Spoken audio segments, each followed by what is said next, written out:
galerinha do channel, tudo bem com vocês? Eu espero que vocês estejam bem. Estamos aqui em mais um domingo para trazer mais um caso para vocês. E hoje nós vamos falar sobre o caso que inspirou o filme, que na verdade foi baseado no filme A Troca, que é um filme que ele é muito conhecido e também a história é extremamente comovente e te deixa assim pensando, meu Deus do céu, como que isso pode ser real?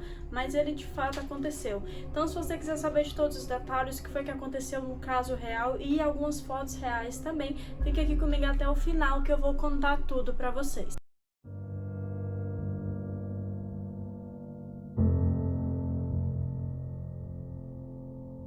Mas antes de começar a falar, eu já quero pedir pra você, se você não é inscrito no meu canal, se inscreve aqui embaixo, ativa o sininho para receber as notificações, tem vídeo novo todo domingo e toda quarta-feira também.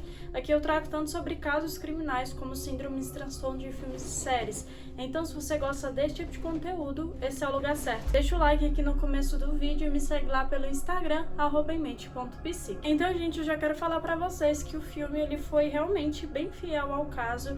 Tem muitas partes que realmente aconteceram, a maioria delas, na verdade. Só tem algumas coisas ou outras que não foram totalmente como ocorreu, mas no decorrer do que eu vou contar aqui pra vocês, vocês vão começar a entender. Tudo aconteceu no dia 10 de março de 1928. O Collins havia recebido o dinheiro da sua mãe para ir ao cinema, porém ele foi para o cinema e ele não retornou para casa, e com o decorrer do tempo que foi passando, a mãe dele começou a notar que ele estava demorando. Então, assim como no filme, ela sai para procurar por ele, com algumas informações que ela teve dos vizinhos também, que tinha visto ele em algum lugar ou outro, não. Ela saiu procurando pela vizinhança, porém mesmo assim, infelizmente, ela não conseguiu encontrá-lo. E na época ele morava em um bairro que era da classe média de Los Angeles. Era um caso que não era muito comum para a época acontecer, e também é naquele tipo de bairro que a mãe dele era uma mãe solo. Ela era uma mulher independente que trabalhava como telefonista, assim como apresenta muito bem no filme. E o pai de Collins estava na prisão porque ele dirigia um bar ilegal. Porém, a mãe, Ed Collins, não tinha mais nenhum contato com o pai já nessa época. Então, as buscas só começaram a acontecer 5 dias depois, que é quando ele deu-se como realmente desaparecido. E o pai dele, o Walter Collins, até falou que acreditava que, na verdade, quem tinha sequestrado ele foi alguma pessoa que ele tinha conhecido nessa época de vida que ele levava desse bar ilegal, para agir como uma forma de vingança para ele. Mas esse fato nunca pôde ser comprovado. A polícia começou a procurar o menino por toda parte, a partir das informações que eles conseguiam receber por testemunha, como por exemplo, ter visto um menino em algum carro, ter visto o menino sentado em um banco na rua. Então eles começaram, porém todas essas pistas não levavam a lugar nenhum e parecia que simplesmente ele tinha evaporado. Mas em agosto daquele mesmo ano, de 1928, acabou que outra criança foi entregue a Christine Collins, que era a mãe desse garoto que estava desaparecido. E a polícia, assim como no filme consta, eles entregaram um menino que não era o verdadeiro Collins. Então, a princípio, eles haviam encontrado uma criança em Illinois que se parecia um pouco com o garoto que estava desaparecido também. Eles logo juntaram essa pista,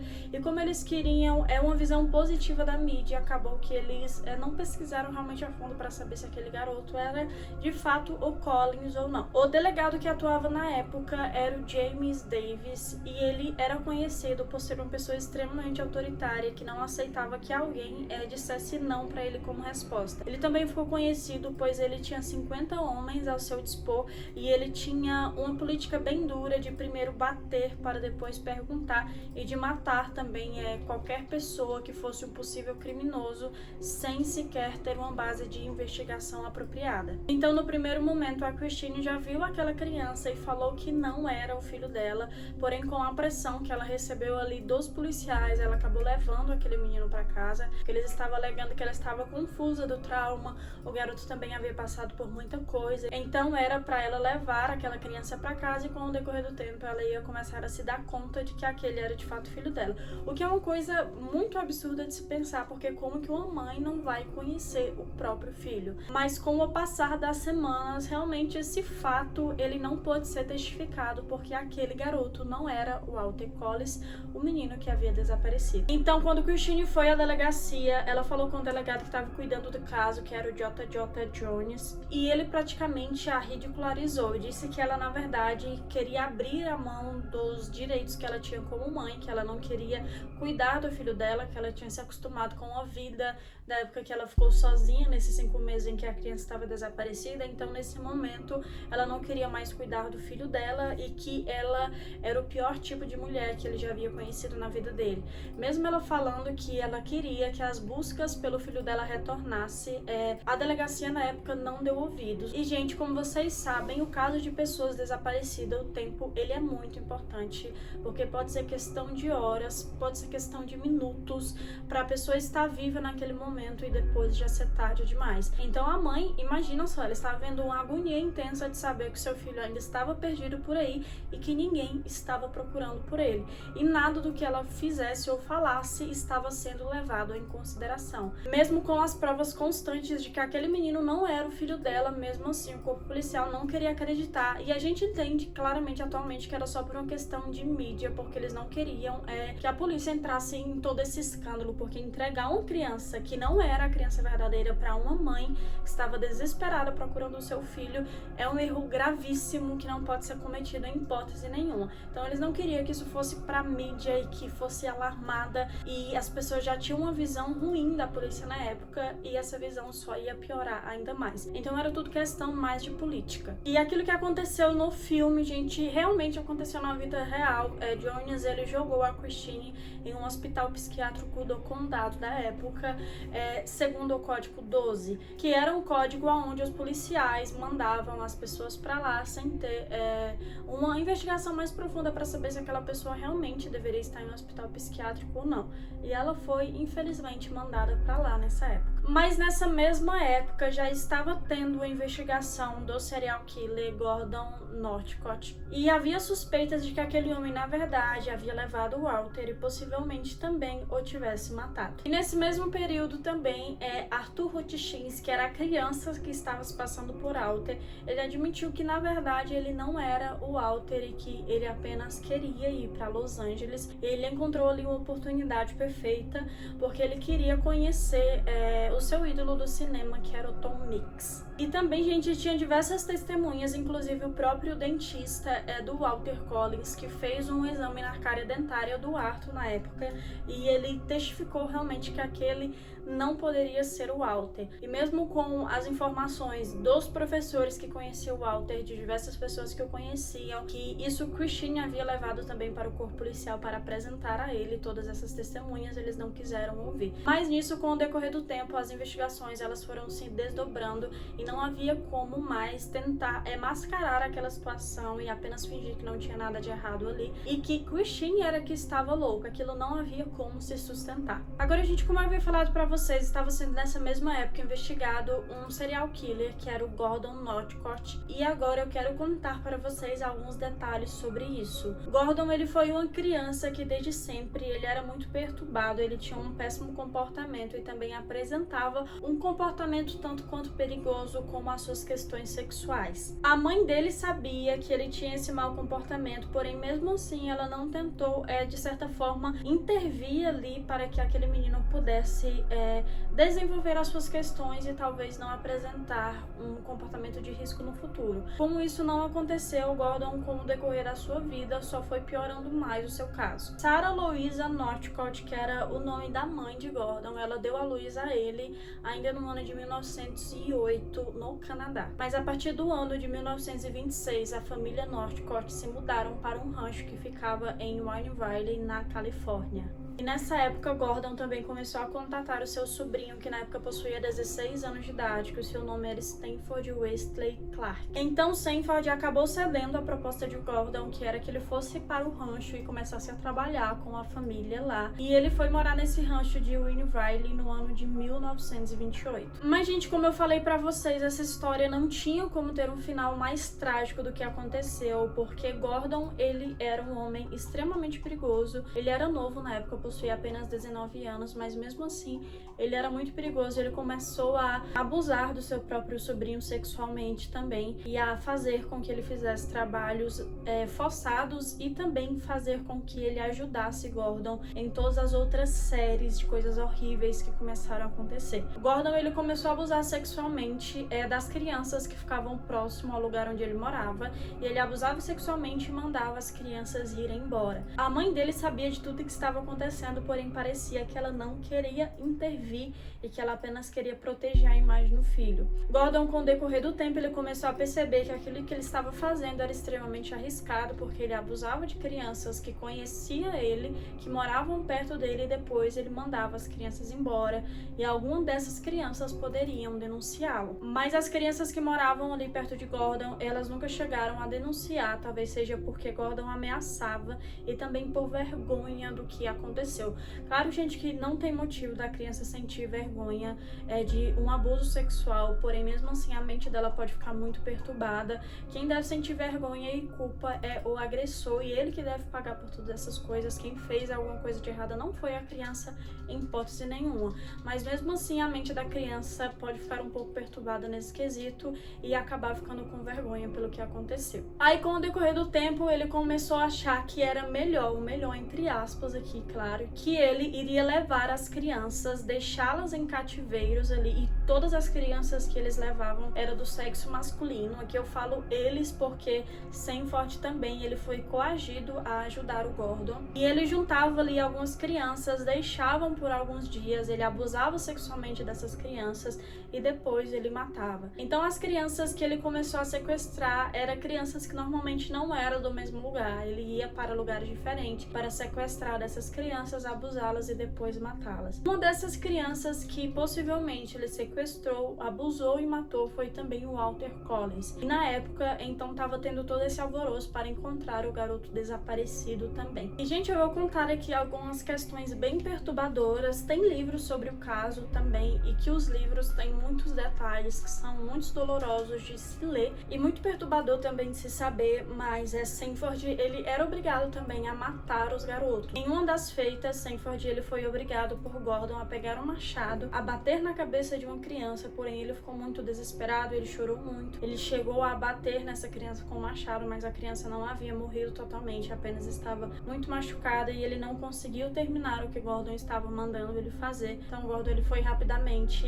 e terminou de matar aquela criança. Então imagina a mente do Sanford, que estava passando por tudo aquilo, que se ele não fizesse o que Gordon estava falando, Gordon ameaçava que iria matá-lo, queria abusá-lo ainda mais, queria espancá-lo. Então ele ficava coagido e refém de todas essas coisas, sem nenhuma pessoa que conseguisse o ajudar na época. E, gente, então como que foi descoberto, como que Gordon ele foi pego em todas essas questões? Será que foi realmente pela denúncia do próprio Sanford, ou houve outra pessoa ali que acabou descobrindo o que estava acontecendo? Então, gente, tudo foi descoberto quando a polícia recebeu um telefonema de uma garota afirmando que ela estava com medo do seu irmão estar sendo abusado e torturado pelo seu tio Gordon. E foi quando a polícia foi até o local de Wayne Riley e eles conseguiram capturar o Sanford, porém o Gordon nessa época já havia fugido. Assim como no filme, o Sanford ele reconheceu diversas crianças em fotos que a polícia mostrou,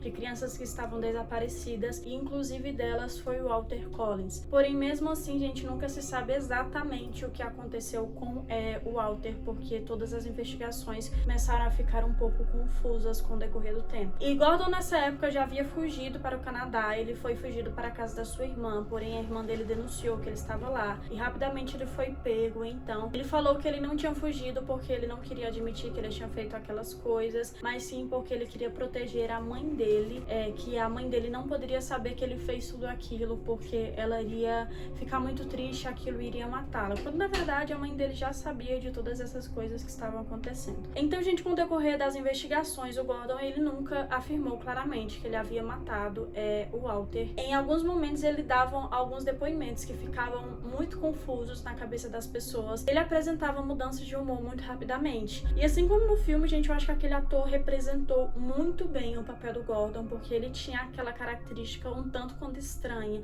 porque ele ficava sorrindo o tempo inteiro e depois de um tempo ele apresentava já uma cara mais séria. história. E no começo ele falou que ele nunca tinha feito aquilo, depois ele falava que tinha matado algumas pessoas e ficou muito confuso. Mas, gente, com o desdobramento da história, acabou que a mãe de Gordon, a Sarah, ela falou que na verdade foi ela que tinha matado o Walter Collins e que não foi o seu filho. Algumas teorias que na verdade não foi ela, porque ela, a princípio, ela queria levar a culpa de tudo que aconteceu, mas só claramente aquilo estava muito claro de que ela não tinha feito tudo aquilo sozinha. Ela poderia ter participado de alguma forma, mas não foi ela que fez tudo isso sozinha, e ela chegou a ser condenada também à prisão perpétua. Gordon, assim como no filme, ele foi condenado à pena de morte, e o Sanford, ele foi liberto porque ele foi considerado apenas uma criança que foi coagida por uma pessoa a fazer todas aquelas coisas, e ele demonstrava estar muito perturbado, muito triste, ele estava muito abalado, e foi ele que também deu diversos depoimentos contando o que aconteceu. A polícia, quando eles foram investigar a região lá do rancho de Wayne Valley, eles cavaram e eles encontraram restos mortais de pelo menos 3 crianças. Eles encontraram roupas também de diversas crianças que estavam por lá. Então Gordon, ele foi condenado por 3 assassinatos, e a princípio a suspeita é que ele havia matado 20 garotos, porém apesar de todas as provas circunstanciais de que provavelmente ele fez aquilo, não tinha os restos mortais das outras crianças, e também na época as investigações por DNA elas não eram feitas, então eles não tiveram como identificar se eles encontraram outros corpos por ali que pertenciam a outras crianças ou não. E talvez Gordon ele não enterrou todas no mesmo lugar, poderia estar espalhado ali em outro lugar, e como ele era uma pessoa que tinha uma mente muito confusa, que falava algumas coisas que não tinham sentido, ficou muito difícil para ele prestar um depoimento do que aconteceu. No tempo em que Gordon estava na prisão esperando para que ele fosse condenado, a Christine, a mãe do Walter Collins, foi lá para tentar tirar o testemunho dele de que ele havia matado o Walter também. Porém, ele falou para ela que ele não matou ela. E com o decorrer do tempo surgiu outra teoria, que é a teoria que também aparece no filme, que na verdade é o Walter Collins junto com outros garotos, eles conseguiram fugir, porém a partir daquele momento ali não se sabe o que foi que aconteceu com ele. Então, gente, é isso.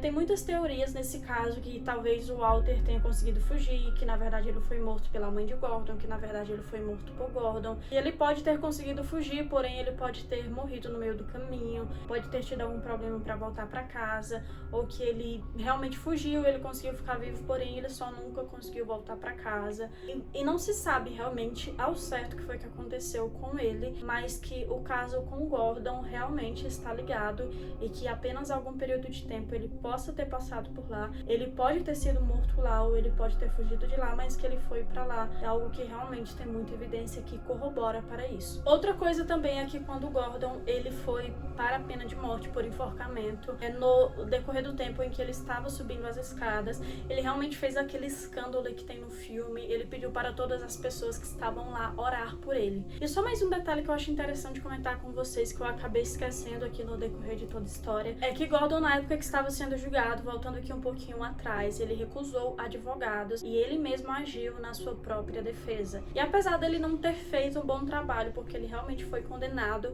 e fez com que 100% dos júris que estavam ali, 100% das pessoas concordassem que ele era realmente culpado, porém, mesmo assim, ele falou, quando acabou todo o julgamento, dizendo: eu fiz um bom trabalho, não é mesmo? Então, ele realmente estava confiante que ele havia feito um bom trabalho, quando na verdade não foi tão bom assim, mas eu acredito que qualquer advogado também não teria diminuído a pena dele, já que tinha muitas provas contra ele. E agora, voltando aqui ao final do caso, como não teve uma resposta conclusa do que aconteceu com o Walter Collins, a mãe dele nunca parou de procurar por ele. Ela procurou por ele até o dia em que ela morreu, porém mesmo assim ela não conseguiu ter outras pistas de onde seu filho estava. E sobre também, gente, o que aconteceu com os policiais que cuidaram do caso na época, com o delegado que cuidou, com o JJ Jones, que fez tudo aquilo com o Christine, não foi tão bom como no filme que aconteceu, que na verdade eles tinham sido retirados para sempre, não foi muito bem isso que aconteceu. Primeiramente, eles perderam o caso, Christine perdeu o caso, mas eles tentaram revogar de novo essa decisão. Porém, acabou que Jones ficou para pagar $10.800 de indenização para Christine, o que ele nunca chegou a pagar. E também ele ficou afastado por um decorrer do tempo por ordem judicial de apenas 4 meses sem receber salário, mas no ano de 1933 ele continuou a atuar novamente. Então o final não foi tão bom como foi no filme, que eles perderam na verdade verdade, pra sempre, e que a maior vitória saiu com a Christine. Christine, ela foi uma guerreira, sem dúvida nenhuma. O nome dela ficou conhecido, assim, muitas pessoas falavam dela. Ela começou uma luta contra todo esse sistema injusto, esse sistema sujo, que fazia o que fazia com todas as mulheres, que fazia o que fazia com as pessoas também, com qualquer pessoa que pudesse ir contra o que o Jones falava. Porém, mesmo assim, a sua pena final foi uma indenização que ele não pagou e 4 meses sem salário de afastamento. E eu só quero contar mais algumas coisas que aconteceu com o Sanford, que era aquele garoto que era sobrinho do Gordon. Foi o que aconteceu com ele. Ele foi mandado para um reformatório por 2 anos. Depois disso, ele foi solto. Ele também, gente, impressionou a equipe do reformatório que estava lá, cuidando dele, tratando de todos esses traumas que ele viveu. Porque ele era um jovem que queria ser extremamente produtivo, que ele queria ter um futuro, que ele se arrependia de todas as coisas que aconteceu. Apesar de não ter sido, assim, culpa dele que ele foi coagido por tudo aquilo, mas ele se mostrava profundamente abalado com tudo isso e que também ele almejava ter um futuro, ele almejava por mudança. Sanford também serviu na Segunda Guerra Mundial, porém depois ele se casou, ele teve uma esposa com a qual ele passou a vida inteira dele, teve 7 filhos e ele morreu apenas no ano de 1991 com 78 anos de idade. Então é isso, gente, esse foi o caso de hoje. Eu espero que vocês tenham gostado de tudo que eu trouxe pra vocês e também quero saber se vocês já viram esse filme, se vocês sabiam que ele era baseado em fatos reais ou não, o que foi que vocês acharam de toda essa história. Deixa aqui embaixo que eu quero saber a opinião de vocês. Se vocês também têm alguma recomendação de algum caso que eu possa trazer aqui, é só deixar aqui embaixo que eu vou dar uma olhadinha assim e trago em um próximo domingo. Te agradeço por ter assistido até o final, eu te espero lá no próximo vídeo. Valeu, valeu, valeu e tchau, tchau!